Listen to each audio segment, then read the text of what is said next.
A carta de Tiago. Pelo menos esse é o seu nome em português. Se você olhar no grego, verá que o nome dele é Jacobos, que traduz o seu nome hebraico, Yaakov. E é por isso que a maioria das traduções antigas e modernas traduzem seu nome por Jacó. E é isso que vamos chamá-lo nesse vídeo. Agora, há muitos Jacós no Novo Testamento. 2 deles pertencem ao círculo íntimo de Jesus dos 12 discípulos. Mas essa carta vem do Jacó que era meio-irmão do próprio Jesus. Aprendemos a história desse Jacó no livro de Atos e nas cartas de Paulo. Depois que Pedro partiu de Jerusalém para começar novas igrejas, o meio-irmão de Jesus, Jacó, ganhou destaque como líder da igreja matriz em Jerusalém, composta principalmente de judeus messiânicos ou cristãos. Essa foi a primeira comunidade cristã de todos os tempos e sabemos que ela teve dificuldades durante os 20 anos em que Jacó foi o seu líder.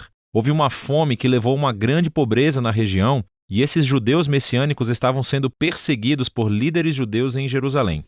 Mas, apesar de tudo, Jacó era conhecido como um pilar da igreja de Jerusalém. Ele também foi conhecido como um pacificador que liderou com sabedoria e coragem, até que foi tragicamente assassinado. E nesse livro temos o legado de ensino e da sabedoria de Jacó, condensados em um trabalho curto e muito poderoso. O livro começa como uma carta. Ele cumprimenta todos os judeus messiânicos que estavam vivendo fora da terra de Israel. Mas essa não é uma carta como as cartas de Paulo, onde ele aborda problemas específicos em uma igreja local. Em vez disso, esse livro é um resumo da sabedoria de Jacó para toda e qualquer comunidade de seguidores de Jesus. E o objetivo de Jacó não é ensinar novas informações teológicas. Em vez disso, ele quer se meter na sua vida e desafiar o modo como você vive. A sabedoria de Jacó foi fortemente influenciada por 2 fontes. A primeira é o ensino de Jesus sobre a vida no reino de Deus, especialmente o Sermão do Monte, que ele está constantemente repetindo e citando no livro. A segunda influência-chave é o livro de sabedoria bíblica de Provérbios, especialmente os poemas em Provérbios 1 a 9.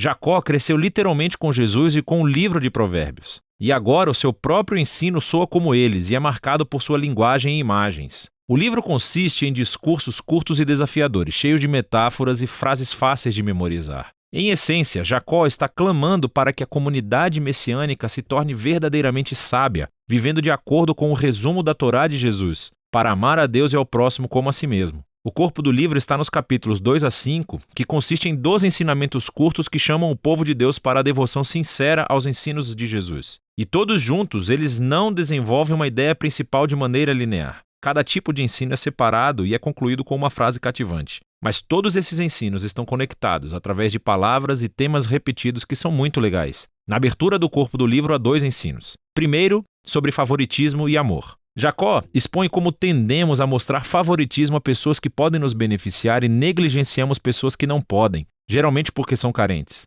Jacó diz que isso é o oposto do amor definido por Jesus. Ele prossegue mostrando como é e como não é a fé genuína. Então, se alguém diz que tem fé em Deus, mas negligencia as pessoas carentes ou pobres, a fé dessa pessoa está morta, diz ele. Suas ações traem o que dizem que acreditam, e a fé genuína sempre resulta em obediência aos ensinos de Jesus. Agora, espalhados pelo corpo do livro, encontramos 3 lugares diferentes onde Jacó desenvolve o próprio ensinamento de Jesus sobre as nossas palavras. Então, com a mesma boca, lançamos dor sobre as pessoas e depois oferecemos louvor a Deus. Tão confuso.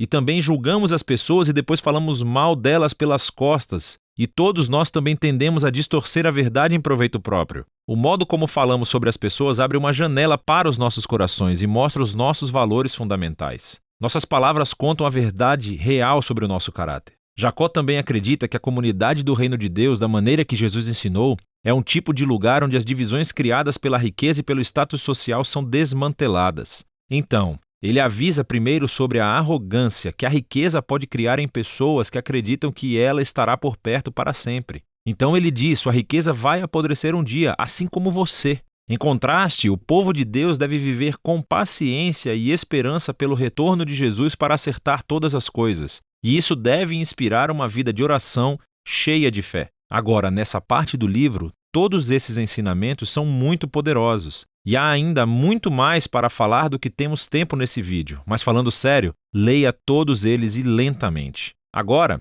nesses 12 ensinamentos sábios temos o capítulo introdutório. É uma corrente fluida de ensinos sábios e frases para resumir as ideias principais de todo o livro. Esse capítulo realmente apresenta todas as palavras-chave e temas que você encontrará nos capítulos 2 a 5. Jacó começa dizendo que ele sabe por experiência pessoal que a vida é difícil. Afinal de contas, ele foi martirizado pouco tempo depois de escrever essa carta.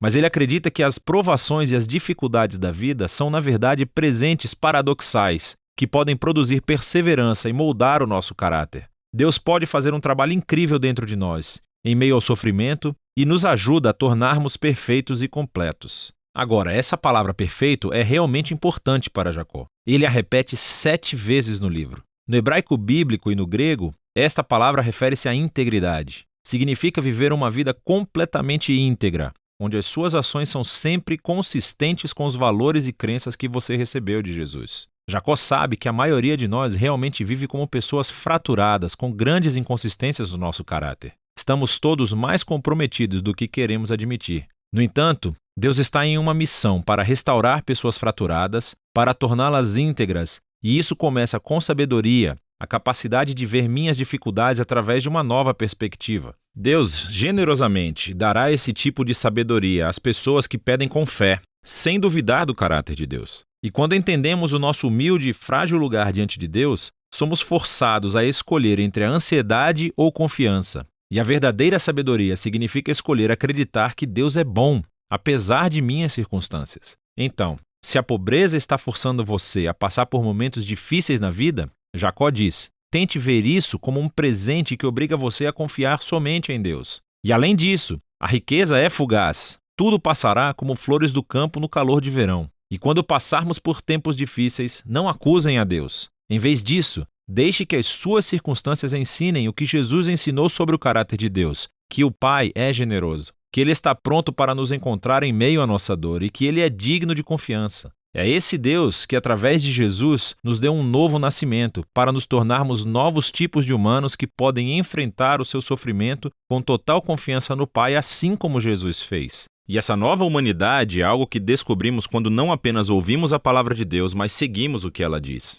Jacó chama a palavra de Deus aqui de a perfeita Torá da liberdade. Ele está se referindo ao maior mandamento da Torá que nos foi transmitido através de Jesus, que ele nos libertou para amar a Deus e amar o próximo. E Jacó mostra praticamente como é esse tipo de amor. Significa falar com os outros de uma maneira gentil e amorosa. Significa servir os pobres e viver com devoção sincera somente a Deus. Agora, você pode ver como esse capítulo de abertura contém todas as palavras-chave e ideias exploradas mais profundamente nos 12 ensinos dos capítulos de 2 a 5. Jacó se aprofundou na sabedoria de Jesus e dos provérbios, e ele nos deu um grande presente nesse livro da sua própria sabedoria. Esse livro é como um soco na barriga bem trabalhado para aqueles que querem seguir a Jesus. E é disso que se trata o livro de Tiago, ou Jacó.